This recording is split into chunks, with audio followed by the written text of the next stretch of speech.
Class method. ఇది ఊప్ సిరీస్లో 15th video. Previous వీడియోలో ఇన్స్టెన్స్ మెథడ్ గురించి క్లియర్గా చూసాం కదా. ఈ వీడియోలో క్లాస్ మెథడ్స్ గురించి క్లియర్గా చూద్దాము.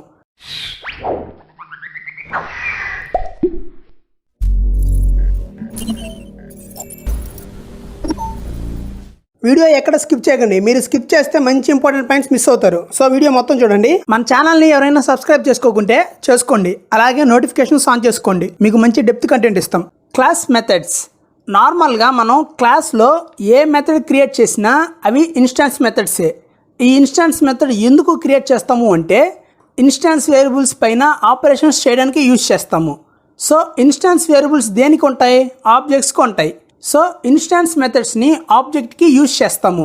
బట్ ఈ క్లాస్ మెథడ్స్ అనేవి ఎందుకు క్రియేట్ చేస్తాము అంటే క్లాస్ వేరియబుల్స్ పైన ఆపరేషన్స్ చేయడానికి యూజ్ చేస్తాము. సో క్లాస్ వేరియబుల్స్ దేనికి ఉంటాయి? క్లాస్కి ఉంటాయి. సో క్లాస్ మెథడ్స్ని క్లాసెస్కి యూజ్ చేస్తాము. సో ఒక క్లాస్ మెథడ్ అనేది ఓన్లీ క్లాస్కి చెందినది. అంటే ఈ క్లాస్ మెథడ్తో ఓన్లీ మనం క్లాస్ వేరియబుల్స్ పైనే ఆపరేషన్స్ చేయగలం. ఈ క్లాస్ మెథడ్స్తో మనం ఇన్స్టాన్స్ వేరియబుల్స్ని ఏమీ చేయలేము. నెక్స్ట్, మనం క్లాస్ వేరియబుల్స్ని ఆబ్జెక్ట్స్ ద్వారా యాక్సెస్ చేసుకోగలం అండ్ క్లాస్ ద్వారా యాక్సెస్ చేసుకోగలం. అలాగే క్లాస్ మెథడ్ని కూడా ఆబ్జెక్ట్ ద్వారా యాక్సెస్ చేసుకోవచ్చు అండ్ క్లాస్ ద్వారా యాక్సెస్ చేసుకోవచ్చు. అవును, ఇన్స్టాన్స్ మెథడ్స్ ఆబ్జెక్ట్స్ కోసం అని అన్నాము అండ్ క్లాస్ మెథడ్స్ క్లాసెస్ కోసం అని అన్నాము. మరి ఇన్స్టాన్స్ మెథడ్స్తో కూడా మనం ఒక క్లాస్ వేరియబుల్ పైన ఆపరేషన్స్ చేయొచ్చు కదా. మళ్ళీ ఈ క్లాస్ మెథడ్ ఎందుకు అనుకుంటున్నారా? సరే, దీనికి ఆన్సర్ చెప్తా. సో క్లాస్ మెథడ్స్ అనేవి ఓన్లీ క్లాస్ వేరియబుల్స్ పైనే ఆపరేషన్ చేయడానికే కాదు, ఇవి ఫ్యాక్టరీ మెథడ్స్ని డీల్ చేయడానికి కూడా యూజ్ అవుతాయి. ఈ ఫ్యాక్టరీ మెథడ్స్ గురించి వీడియో ఎండింగ్లో చెప్తాను. సో ఫస్ట్ మనకి ఈ క్లాస్ మెథడ్ అంటే ఏంటి, ఎలా వాడాలి అని తెలియాలి. దాని తర్వాత డెప్త్కి వెళ్ళాలి. సో ఫ్యాక్టరీ మెథడ్స్ లాస్ట్లో చెప్తాను. సో క్లాస్ మెథడ్ని ఎందుకు క్రియేట్ చేస్తాము? క్లాస్ లెవెల్ వేరియబుల్స్ పైన ఆపరేషన్స్ చేయడానికి అండ్ ఫ్యాక్టరీ మెథడ్స్ని డీల్ చేయడానికి. సో ఇప్పుడు ఒక క్లాస్ మెథడ్ని ఎలా క్రియేట్ చేయాలో చూద్దాం. Creating class method. క్లాస్ మెథడ్ని క్రియేట్ చేయాలి అంటే ఈ సింటాక్స్ని ఫాలో అవ్వాలి. @Class method, DEF method name, పెరాన్సిస్లో CLS, పారామీటర్స్, బాడీ. సో మనం ఏ క్లాస్ మెథడ్ని క్రియేట్ చేయాలి అన్నా ఆ మెథడ్ పైన @క్లాస్ మెథడ్ అనే ఒక డెకరేటర్ని ఇవ్వాలి. అప్పుడే ఆ మెథడ్ క్లాస్ మెథడ్ అవుతుంది, లేకుంటే అది ఇన్స్టాన్స్ మెథడ్ అవుతుంది. నెక్స్ట్, మెథడ్ నేమ్ అంటే మనం క్లాస్ మెథడ్కి ఇవ్వాలి అనుకునే మెథడ్ నేమ్. నెక్స్ట్, మనం ఇన్స్టాన్స్ మెథడ్కి మ్యాండేటరీగా ఫస్ట్ పారామీటర్ సెల్ఫ్ ఎలా పాస్ చేస్తామో ఈ క్లాస్ మెథడ్కి కూడా ఫస్ట్ పారామీటర్ CLS అని పాస్ చేయాలి. అలాగే నేము CLS అనే కాదు, ఏదైనా ఇవ్వచ్చు, బట్ CLS అని ఇస్తే బెటర్. సో మనం ఫస్ట్ పారామీటర్గా ఏ నేమ్ ఇచ్చినా అందులో క్లాస్ రెఫరెన్స్ పాస్ అవుతుంది ఈ క్లాస్ మెథడ్ని కాల్ చేసేటప్పుడు. So next, parameters. మనం ఏదైనా పారామీటర్స్ని పాస్ చేసుకునే పని అయితే దీంట్లో పాస్ చేసుకోవచ్చు. ఈ బాడీలో క్లాస్ మెథడ్ స్టేట్మెంట్స్ని రాస్తాము. సో ఈ సింటాక్స్ యూస్ చేసుకొని మనం ఒక క్లాస్ మెథడ్ని క్రియేట్ చేస్తాము. సరే, క్రియేట్ చేద్దామా? సో ఫస్ట్ ఏదైనా ఒక క్లాస్ని డిక్లేర్ చేసి దాంట్లో ఈ క్లాస్ మెథడ్ని క్రియేట్ చేద్దాము. సో నేను ఒక స్టూడెంట్ అనే క్లాస్ని క్రియేట్ చేస్తున్నాను. Class student colon. ఇప్పుడు స్టూడెంట్ క్లాస్లో ఒక క్లాస్ మెథడ్ని క్రియేట్ చేద్దాం. సో ఒక క్లాస్ మెథడ్ని ఎలా క్రియేట్ చేయాలి? ఫస్ట్ క్లాస్ మెథడ్ డెకరేటర్ని ఇచ్చుకోవాలి. సో ఇద్దామా? @Class method. నెక్స్ట్, ఇప్పుడు మెథడ్ డెఫినేషన్ని ఇద్దాము. DEF క్లాస్ మెథడ్ 1, దీంట్లో CLS అని ఇస్తున్నాను, కొలన్. ఈ క్లాస్ మెథడ్ బాడీలో నేను ఒక ప్రింట్ స్టేట్మెంట్ ఇస్తున్నాను. Print of class method created successfully. అంతే, ఒక క్లాస్ మెథడ్ క్రియేట్ అయిపోయినట్టే. సో ఈ విధంగా మనం ఒక క్లాస్ మెథడ్ని క్రియేట్ చేస్తాము. ఇప్పుడు క్లాస్ మెథడ్ని ఎలా యాక్సెస్ చేసుకోవాలో చూద్దాం. Accessing class method.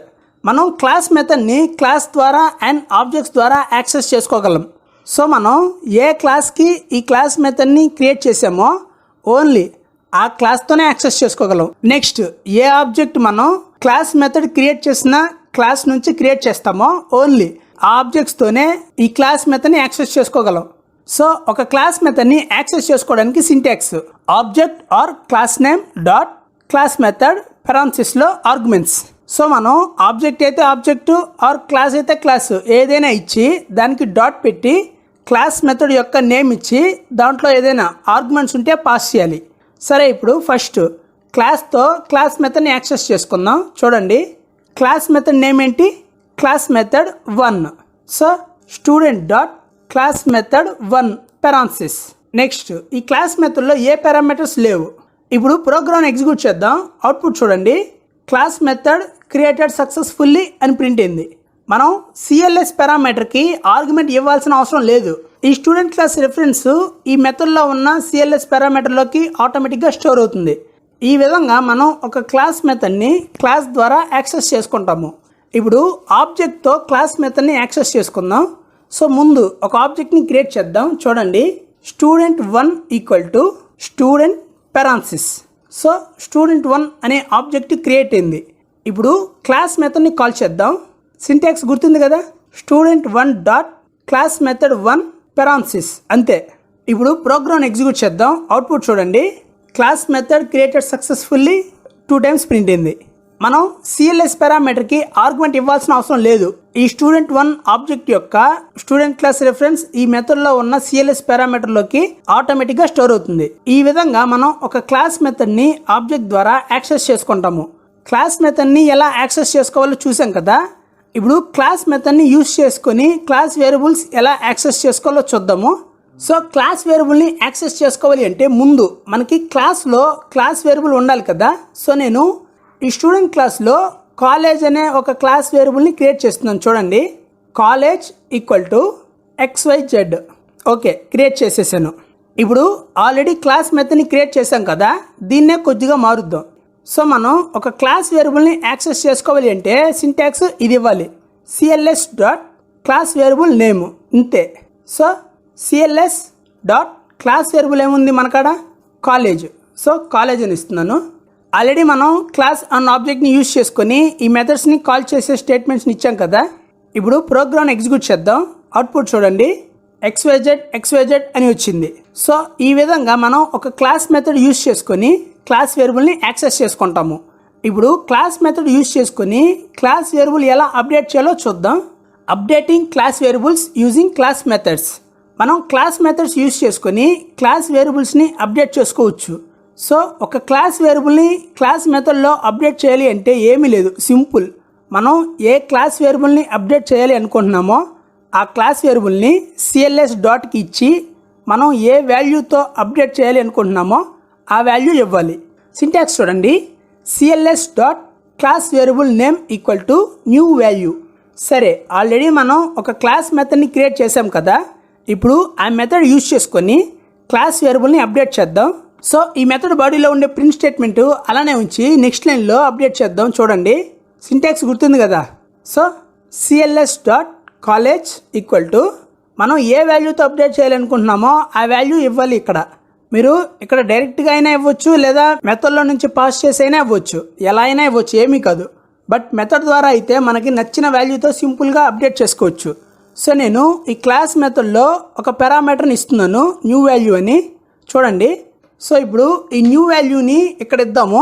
చూడండి, ఈక్వల్ టు పక్కన న్యూ వాల్యూ అని ఇస్తున్నాను. దీని కింద ఇంకో ప్రింట్ స్టేట్మెంట్ ఇద్దాం, print of CLS dot college. So మనం ఈ మెథడ్ని కాల్ చేసినప్పుడు మనకి ఫస్ట్ ఆ క్లాస్ వేరియబుల్లో ఉన్న ఓల్డ్ వాల్యూ ప్రింట్ అవుతుంది. నెక్స్ట్ మనం ఇచ్చిన వాల్యూతో క్లాస్ వేరియబుల్ అప్డేట్ అవుతుంది. దాని తర్వాత ప్రింట్ CLS డాట్ కాలేజ్ ఇచ్చాం కాబట్టి అప్డేట్ అయిన వాల్యూ మనకి ప్రింట్ అవుతుంది. సో దీనివల్ల మనకి వాల్యూ అనేది అప్డేట్ అయినట్టు తెలుస్తుంది. సరే, ఆల్రెడీ మనం ఈ మెథడ్ని కాల్ చేసాం కదా బోత్ క్లాస్ అండ్ ఆబ్జెక్ట్తో.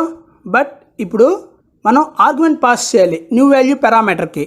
సో నేను ఈ స్టూడెంట్ డాట్ క్లాస్ మెథడ్ 1లో 3 A's ఇస్తున్నాను. చూడండి, and next student1 dot class మెథడ్లో 3 B's ఇస్తున్నాను. ఇప్పుడు ప్రోగ్రామ్ ఎగ్జిక్యూట్ చేద్దాం. అవుట్పుట్ చూడండి, XYZ AAA BBB అని ప్రింట్ అయింది.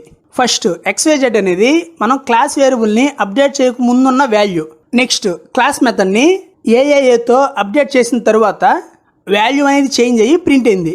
నెక్స్ట్ క్లాస్ వేరియబుల్ని BBBతో అప్డేట్ చేయడానికి ఇచ్చినప్పుడు ఆల్రెడీ ఉన్న క్లాస్ వేరియబుల్లో AAA ప్రింట్ అయ్యి దాని తర్వాత మనం ఇచ్చిన BBBతో అప్డేట్ అయ్యి తర్వాత BBB ప్రింట్ అయింది. సో ఈ విధంగా మనం ఒక క్లాస్ వేరియబుల్ని క్లాస్ మెథడ్ యూజ్ చేసుకొని అప్డేట్ చేస్తాము. నెక్స్ట్ ఇప్పుడు ఒక క్లాస్ మెథడ్ యూజ్ చేసుకొని క్లాస్ వేరియబుల్ని ఎలా డిలీట్ చేయాలో చూద్దాం. Deleting class variable using class method. మనం ఒక క్లాస్ వేరియబుల్ని క్లాస్ మెథడ్లో డిలీట్ చేయాలి అంటే ఈ సింటాక్స్ యూస్ చేయాలి. Syntax del cls dot class variable name, ఇంతే. సో మనం ఏ క్లాస్ వేరియబుల్ నేమ్ని డిలీట్ చేయాలి అనుకుంటున్నామో ఆ క్లాస్ వేరియబుల్ని ఇక్కడ ఇవ్వాలి. మీరు ఒక క్లాస్ వేరియబుల్ని బోత్ క్లాస్ ద్వారా అండ్ ఆబ్జెక్ట్ ద్వారా డిలీట్ చేయగలరు. సరే, ముందు క్లాస్ ద్వారా ఎలా డిలీట్ చేయాలో చూద్దాము. సో నేను ఈ క్లాస్ మెథడ్ 1లో ఈ పారామీటర్ని రిమూవ్ చేసేస్తున్నాను. అలాగే ఈ cls dot college equal to new value తీసేస్తున్నాను. దీనికి ముందు del అని ఇస్తున్నాను చూడండి. సో ఇప్పుడు ఒకవేళ మనం ఈ క్లాస్ మెథడ్ని కాల్ చేస్తే ముందు డిలీట్ అవబోయే క్లాస్ వేరియబుల్ ప్రింట్ అవుతుంది. And next del cls dot college అంటే క్లాస్ వేరియబుల్ కాలేజ్ మనకి డిలీట్ అయిపోతుంది.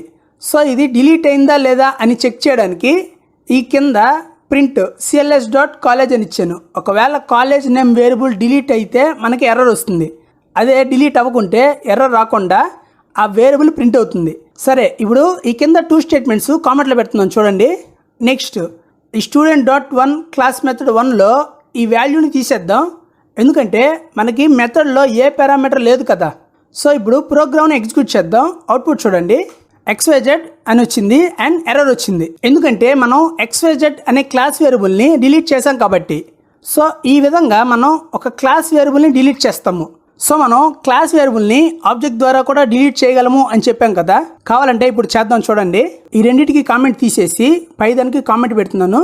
నెక్స్ట్ ఈ బీస్ ఉన్నాయి కదా, దీన్ని తీసేద్దాం. ఇప్పుడు ప్రోగ్రామ్ని ఎగ్జిక్యూట్ చేద్దాం. అవుట్పుట్ చూడండి, xyz అని వచ్చింది. దాని తర్వాత అట్రిబ్యూట్ ఎర్రర్ వచ్చింది. సో క్లాస్ వేరియబుల్ అనేది డిలీట్ అయింది కాబట్టి అది యాక్సెస్ చేసుకున్నప్పుడు మనకి ఎర్రర్ వచ్చింది. సో ఈ విధంగా మనం ఒక క్లాస్ మెథడ్ యూజ్ చేసుకొని క్లాస్ వేరియబుల్ డిలీట్ చేస్తాము. మనం క్లాస్లో ఉండే ఇన్స్టాన్స్ మెథడ్ బయట నుంచి క్లాస్ మెథడ్లోకి కన్వర్ట్ చేయొచ్చు.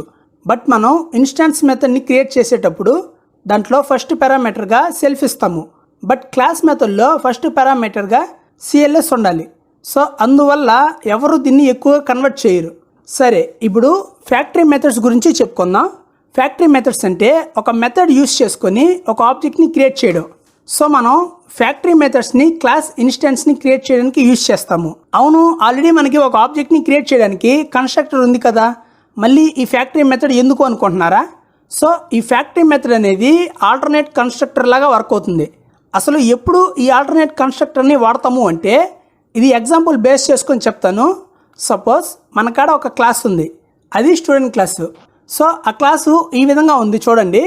ఈ ప్రోగ్రామ్ని రిమూవ్ చేసేస్తున్నాను. ఇక్కడ రాద్దాం, class student colon def _init self comma name comma id comma age colon self dot name equal to name, next self dot id equal to id, next self dot age equal to age.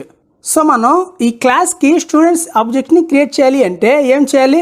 స్టూడెంట్లో name, ID and age pass చేయాలి. ఈ విధంగా student of Ravi comma 5 1s 20, next student of Shiva comma 12241 21, next student of Madhu comma 11242 19. So కొందరు students ఏమో age 20, 19, 22 ఈ విధంగా ఇస్తున్నారు. ఇంకొందరు students ఏమో ఏజ్ 20, 21, 18 ఈ ఫార్మాట్లో ఇవ్వకుండా వాళ్ళు పుట్టిన ఇయర్ ఇస్తున్నారు, ఏజ్ మీరు లెక్కేసుకోమని. సో అలాంటప్పుడు ఏం చేయాలి? ఏజ్ ఈ 20, 19, 21 ఈ విధంగా తీసుకోవాలి. అలాగే ఏజ్ ఇయర్ ఆఫ్ బర్త్ లాగా కూడా తీసుకోవాలి. అంటే ఎలా? సో ఇలాంటి సిచ్యువేషన్లో మనకి ఈ ఆల్టర్నేట్ కన్స్ట్రక్టర్ యూజ్ అవుతుంది. సో ఏజ్ 21, 20, 19 ఈ ఫార్మాట్లో ఇస్తే మనం నార్మల్ కన్స్ట్రక్టర్ని యూజ్ చేస్తాము. So next alternate constructor use చేసుకొని మనం కన్స్ట్రక్టర్ ఇన్పుట్ డిఫరెంట్ ఫార్మాట్లో డీల్ చేస్తాము. సరే, ఇదంతా అర్థమైంది. బట్ అసలు ఎలా ఈ ఆల్టర్నేట్ కన్స్ట్రక్టర్ని క్రియేట్ చేయాలి అంటే ఈ క్లాస్ మెథడ్ యూజ్ చేసుకొని. సరే, ఎలాగో చేద్దాం. ఇప్పుడు నేను ఈ స్టూడెంట్ క్లాస్లో ఒక మెథడ్ని క్రియేట్ చేస్తున్నాను, @క్లాస్ మెథడ్ def. సో నేను క్లాస్ మెథడ్ నేమ్ వచ్చి గెట్ ఏజెస్ dob అని ఇస్తున్నాను. సో దీంట్లో మనం కన్స్ట్రక్టర్లో ఏ పారామీటర్స్ పాస్ చేస్తామో అవే పాస్ చేయాలి. సో cls అనేది కామనే. Next name comma ID comma age ఇస్తున్నాను కొలన్. సో ఇప్పుడు ఇక్కడ మనం ఇచ్చిన ఏజ్ ఇయర్ ఆఫ్ బర్త్ ఫార్మాట్లో ఉంటుంది కదా, దాన్ని ఏజ్లోకి కన్వర్ట్ చేయాలి. సో ఇయర్ ఆఫ్ బర్త్ని ఏజ్లోకి ఎలా కన్వర్ట్ చేస్తాము? ప్రజెంట్ ఇయర్లో ఆ బర్త్ ఇయర్ని తీసేస్తే మనకి ఏజ్ వచ్చేస్తుంది. సో మనకి ప్రజెంట్ ఇయర్ రావాలి అంటే డేట్ టైం మాడ్యూల్ని ఇంపోర్ట్ చేసుకోవాలి. So import date time. So ఈ విధంగా రాయాలి. Next return CLS of name comma ID comma date time dot now dot year minus age. So ఈ విధంగా రాయాలి. అంతే, ఆల్టర్నేట్ కన్స్ట్రక్టర్ క్రియేట్ అయిపోయింది. సో ఇప్పుడు మనం ఈ ఆల్టర్నేట్ కన్స్ట్రక్టర్ యూజ్ చేసుకొని స్టూడెంట్ డేటా ఇద్దాం. సో క్లాస్ మెథడ్ని ఎలా కాల్ చేసాము? Class name dot class method. So ఇద్దామా? క్లాస్ నేమ్ ఏంటి? Student dot next class method name ఏంటి? Get age as DOB. So దీంట్లో నేను నేము ఐడి అండ్ ఏజ్ వచ్చి ఇయర్లా పాస్ చేస్తున్నాను. చూడండి, student1 equal to student dot get age as DOB పెరాన్సిస్లో Rocky comma 1 5 zeros 1 comma 2000. So student1 అనే ఒక ఆబ్జెక్ట్ క్రియేట్ అయిపోయింది. ఇప్పుడు ఈ స్టూడెంట్ డీటెయిల్స్ అన్ని ప్రింట్ చేద్దాం. చూడండి, print of student1 dot name comma student1 dot ID comma student1 dot age. ఇప్పుడు ప్రోగ్రామ్ని ఎగ్జిక్యూట్ చేద్దాం. అవుట్పుట్ చూడండి, నేము ఐడి అండ్ ఏజ్ చూడండి 22 వచ్చింది. సో మనం ఇచ్చిన ఇయర్ ఏజ్ లాగా కన్వర్ట్ అయింది. సో ఇక్కడ ఏమైందంటే ఈ గెట్ ఏజ్ యాజ్ డిఓబిలో పాస్ చేసిన డేటు ఈ class method get age as DOB డేటాని ఆర్గ్యుమెంట్లో పాస్ చేస్తుంది. సో ఈ కన్స్ట్రక్టర్ మనకి ఈ డేటాతో ఒక ఆబ్జెక్ట్ని క్రియేట్ చేసి ఆ ఆబ్జెక్టు ఈ డేటాని స్టోర్ చేస్తుంది. సో ఏజ్ని నార్మల్ ఏజ్ లాగా ఇచ్చే పని అయితే డైరెక్ట్ క్లాస్ని కాల్ చేయండి ఈ విధంగా. student2 equal to student of XYZ కమా 10831 కమా 21. అదే ఏజ్ని ఇయర్ లాగా పాస్ చేసే పని అయితే ఈ స్టూడెంట్ క్లాస్ని యూజ్ చేసుకొని గెట్ ఏజెస్ డిఓబి క్లాస్ మెథడ్ని కాల్ చేయండి ఈ విధంగా. student3 equal to student dot get ages DOB of ABC comma 25264 comma 2001. So మీరు ఎలా ఇచ్చినా లాస్ట్కి ఏజ్ అనేది నార్మల్ ఏజ్ 2019 ఈ ఫార్మాట్లోనే స్టోర్ అవుతుంది. సో ఇలాంటి సిచ్యువేషన్లో మనం ఈ క్లాస్ మెథడ్ని యూజ్ చేస్తాము. సో మీరు ఇలా డేటాని కన్స్ట్రక్టర్లో డిఫరెంట్ ఫార్మాట్లో గెట్ చేసుకోవడానికి ఈ క్లాస్ మెథడ్ని యూజ్ చేస్తాము. సో క్లాస్ మెథడ్ ఎప్పుడు యూజ్ చేస్తాము చెప్పండి? క్లాస్ వేరియబుల్స్ పైన ఆపరేషన్ చేయడానికి యూజ్ చేస్తాము. అలాగే ఫ్యాక్టరీ మెథడ్ని క్రియేట్ చేయడానికి యూజ్ చేస్తాము. సో ఇది క్లాస్ మెథడ్ అంటే. సబ్స్క్రైబ్ చేయండి, లైక్ చేయండి, షేర్ చేయండి. డౌట్స్ ఏమైనా ఉంటే కామెంట్లో పెట్టండి.